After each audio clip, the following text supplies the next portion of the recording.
Illness. Our eldest sister Elizabeth had been born with heart trouble.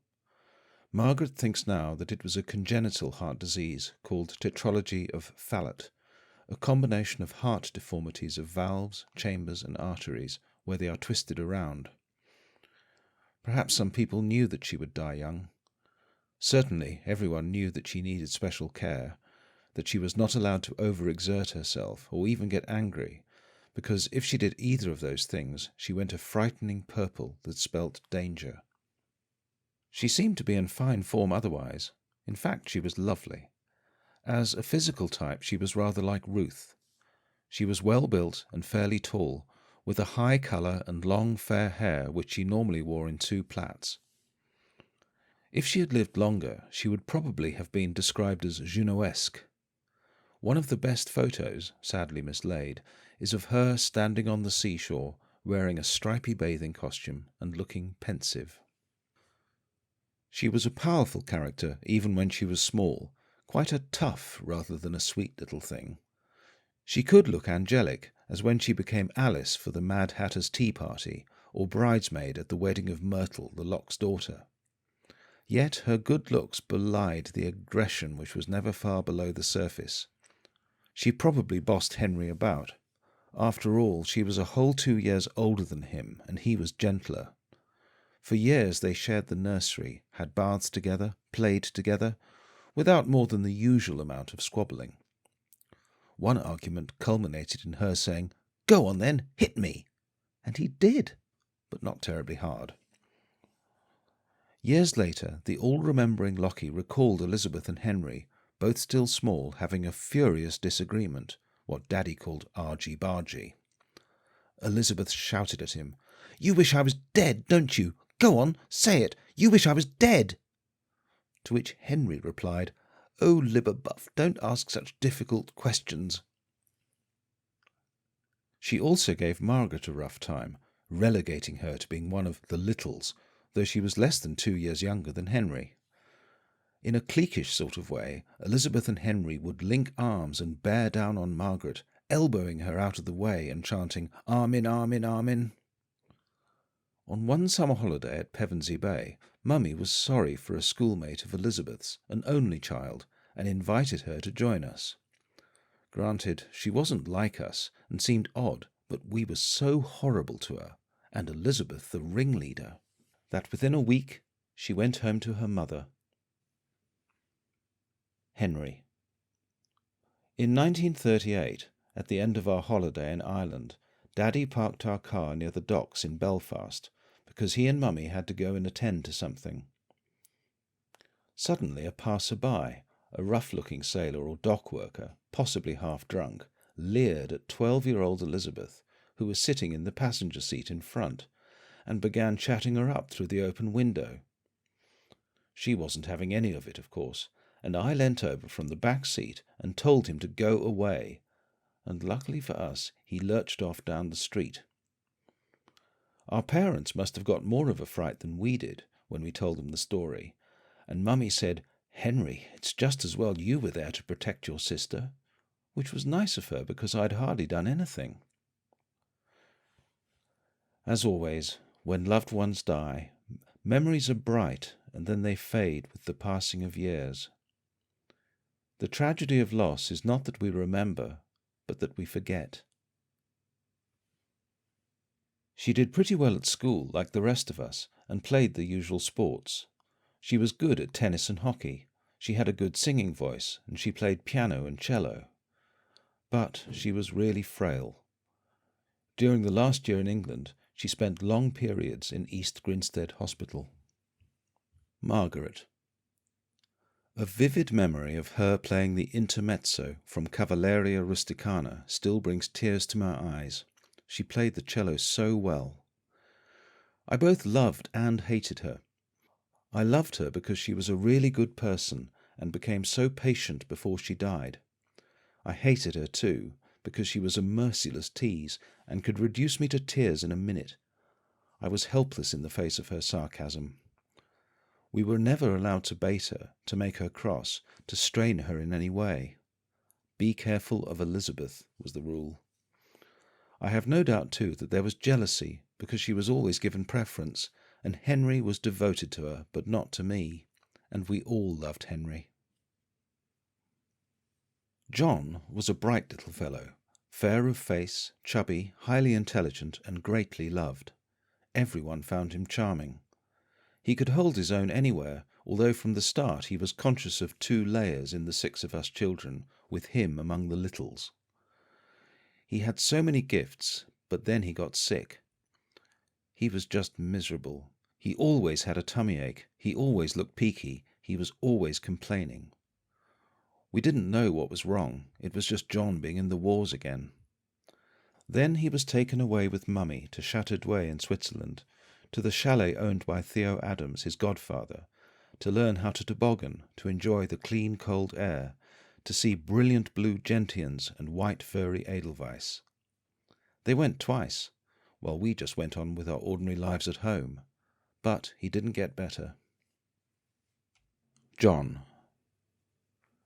Mummy and I, just the 2 of us, went and stayed in Châteaudoux in Switzerland. Mummy must have already been rather ill, which is perhaps why she went. I suppose we went there because my godfather, Theo Adams, was there. His sister Beatrice Adams ran a little English school that I think was the one I went to for several weeks. I remember sliding on the toboggan down the hill. I didn't migrate to skis, and then I'd go skating and sliding about. Presumably the place was good for Mummy's health too. That would have been from around Christmas 1938 for 2 months or so. I've still got a little wooden box, and inside it you pull out a tiny chalet with the little silvery bits on the balconies holding geraniums. I got it then. It was given to me, or else I bought it with my own money. Later, in South Africa, he was diagnosed as having abdominal tuberculosis. How many years he had endured it we can't say, but he later developed pulmonary tuberculosis too, and it took weeks of bed rest and months of convalescence in 1940 and 1941 for him to get back to normal. He was very badly run down. Mummy also contracted tuberculosis, and finally she died of it. Margaret wonders now if the strain could have come from Verity's dairy. We never knew if those cows were tested for TB. That was the milk we used. Her brother, our Uncle Ted, thought she might well have picked up the TB germ in her youth when she worked in a munitions factory and other rough places during the First World War. Whatever the case, it was terrible timing.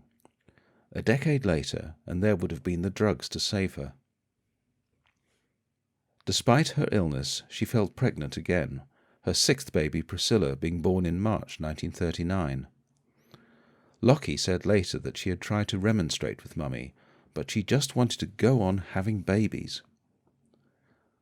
Henry saw her as one of those people who were born to be mothers. She battled on in the household, trying and then failing more and more. We do not know when the illness began, but after a while Mummy could not do much physically, although she was still an important point of reference for us. In 1938, Daddy reconstructed the summer house on the top lawn as an outside bedroom for her, where she could have plenty of fresh air for her ailing lungs and still be protected from wind and rain by adjustable tarpaulins. From her bed she had a lovely view across to the orchard and the wood, and she used the summer house as a day bedroom in warm weather until we left. Sometimes she slept out there at night too. When she came into the house to bathe or go to the loo, it was an effort. She would still try to do some job on the way. That was all part of her attempt to keep things normal. She would carry on with mending in her summer house bed, but when she got to her feet, she was just too frail to do much more than get from A to B. Henry. She joined us for tea one day. She wanted to pass the teapot to Daddy at the other end of the big table, and suddenly burst out, "Take the pot, can't you? My wrist is breaking." Anyone could see that she had no strength in her arms.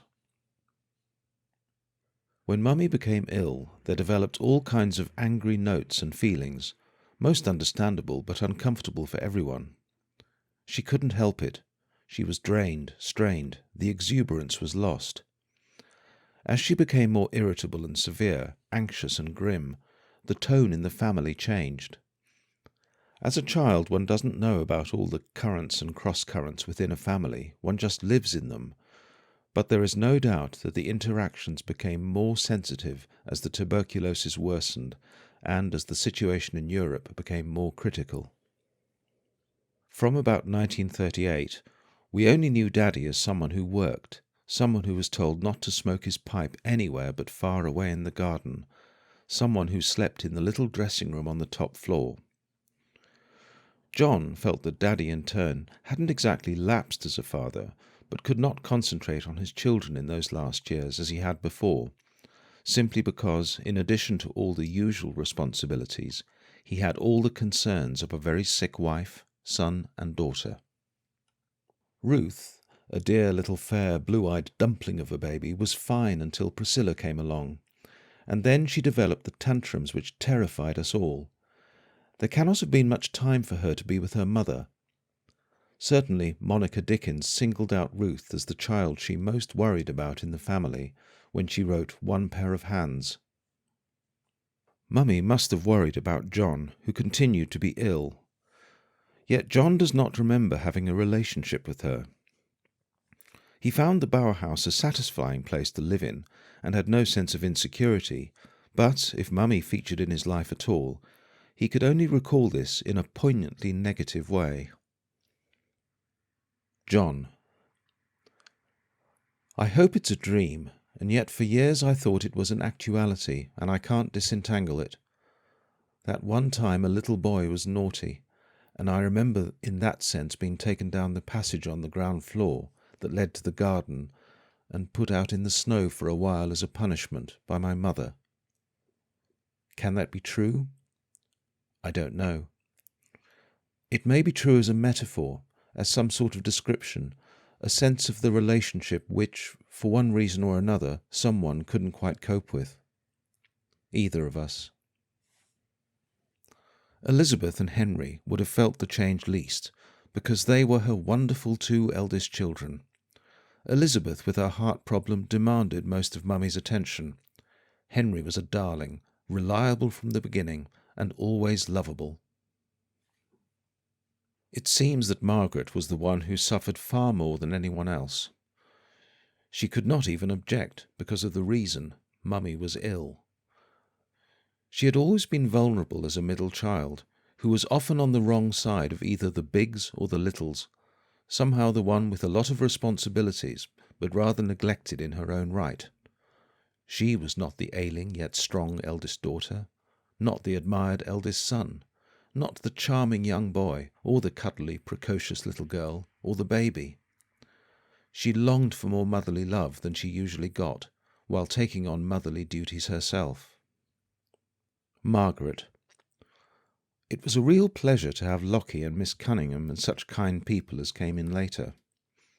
Fraulein from the Black Forest made a pair of blue cotton pyjamas for my orange rabbit Nibby, and I remember being so touched that I cried. The Austrian Jewess was not so marvellous, but Monica Dickens stole my heart completely. Never have I met anyone as kind as her before. I remember repeated severe earache, with hot drops in the ears, and Daddy's sister, Aunt Tag, sitting there reading to me, The Jungle Book, and so on. I followed Aunt Tag everywhere, and became her dog Fido, to be patted on the head. Aunt Tag taught me to knit, yellow garters for Grandpa, and a jersey for the poor Poles, and to patch and to sew on buttons and to do a little embroidery. She was very, very kind to me. Priscilla, what a lovely baby. I did quite a bit of caring for her because Mummy was not well and we were short of help. In a sense, she became my baby. Margaret's memories depict perhaps the worst that happened as our household deteriorated. Margaret. My life as a child seems to have been lively. I was a bedwetter for 3 or 4 years, and I denuded every soft toy in the nursery by eating the fur, just as I had removed most of the paint from the nursery wall and eaten that too. I remember being fished, spluttering, out of a water tank on more than one occasion, of cutting my leg so badly when I fell on a corner of corrugated iron that it didn't heal for months, but no one seemed to notice, and I still have the scar. I was not lovable. I was scraggy, perhaps hyperactive, naughty, always in trouble. They called me Lord Beaverbrook for years because I was so ugly. I was said to have a bad temper, and certainly I remember having my head held tightly by Mummy and banged on the floor. She must have been desperate with me. When I had committed some awful sin, like not tucking in my vest, I would be sent up to lie on a bed in the spare room with nothing to do, nothing to read, and nothing to eat or drink. I got to know that ceiling. These things stoked up a fair old hatred. Mummy tried to teach me to play, but squeezed my fingers onto the notes so hard that I cried, and she gave up. I never learned the piano. 4 miles from East Grinstead, the Hammerwood Drive turns off to the right, near Miss Joad's house, before the parish church on the right. I know that bus stop well. There is the postbox, and the 2 gatehouses where my friends lived. We were not supposed to be sociable with them, because they were common. Nancy used to lend me Girls' Own magazines, in secret because Mummy disapproved of them, and they were not good literature. Of course I used to read them, fully aware of my wickedness, hiding them rapidly under the eiderdown when I heard Mummy coming, because when she found them she confiscated them and got very angry. There was no chance to say goodbye to Nancy when we left in 1940. Sometimes, when there were many visitors, I had to sleep on a wooden stretcher next to Mummy's bed, and if I moved the whole thing creaked. "Stop wriggling," was her refrain. Directly one is told not to move, it becomes an agony to stay still. Slowly, slowly I would move a leg, quietly so as not to be audible. "Stop wriggling!" would come again and again. Yes, she was authority, but I could not love her. How could things get any worse? Yet they did. The war came.